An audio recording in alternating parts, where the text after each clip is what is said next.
AIMIM के राष्ट्रीय अध्यक्ष असदुद्दीन ओवैसी ने रविवार को भारतीय जनता पार्टी, समाजवादी पार्टी और बहुजन समाज पार्टी की तीखी आलोचना की।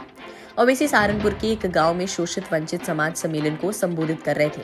उन्होंने कहा कि मुस्लिम समाज को अब कांग्रेस, सपा और बसपा जैसे अवसरवादी दलों के बहकावे में नहीं आना चाहिए, क्योंकि इन दलों ने मुसलमानों के वोट का इस्तेमाल केवल अपने राजनीतिक लाभ के लिए ही किया है।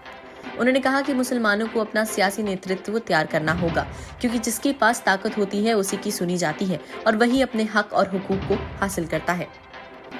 उन्होंने आगे कहा कि जब तक मुसलमान अपने वोटों से अपने नेताओं को नहीं चुनेंगे, तब तक मुसलमान की आंखों में आंसू रहेंगे और वे सियासी पार्टियों से अपने हक की मांग करते रहेंगे।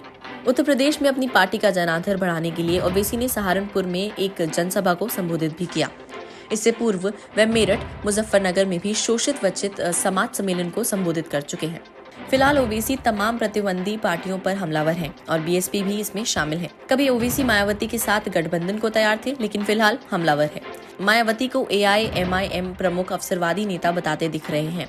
इससे पहले भी तमाम अवसरों पर ओवैसी ने मायावती और अखिलेश को निशाने पर लिया है।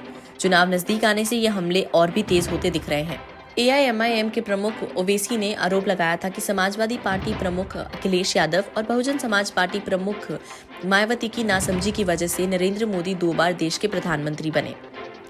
ओवैसी ने अपने एक उत्तर प्रदेश दौरे में विरोधियों के उन आरोपों को भी खारिज किया, जिसमें उन्होंने राजनीतिक रूप से महत्वपूर्ण राज्य में वोट काटने वाले के रूप में पेश किया गया था। अयोध्या के रुदौली से आगामी विधानसभा चुनाव के लिए अपनी पार्टी के अभियान की शुरुआत करने के एक दिन बाद ओवैसी सुल्तानपुर जिले के औदरा गांव में एक जनसभा को संबोधित करने पहुंचे थे। बाद में ओवैसी ने पत्रकारों से बातचीत में कहा कि आज का मुसलमान जान चुका है कि कई पार्टियां उनके वोट तो लेती हैं, लेकिन उनका नेता नहीं बनाती और न ही पार्टी में उनकी कोई इज्जत होती है। इस दौरान समाजवादी पार्टी के अध्यक्ष यादव पर तीखा हमला करते हुए ओवैसी ने कई सवाल किए थे। क्या मुसलमान आपके गुलाम हैं?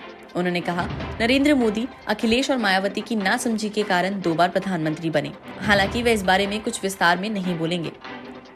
ओवैसी ने कहा कि लोकसभा के चुनाव में मजलिस 3 सीटों हैदराबाद, औरंगाबाद और किशनगंज से चुनाव लड़ी।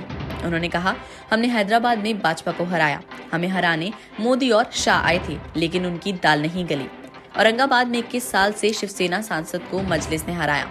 किशनगंज में हम हार जरूर गए, लेकिन लाखों वोट मिले। उन्होंने दावा किया, जहां मैं लड़ता हूं वहां भाजपा नहीं जीतती।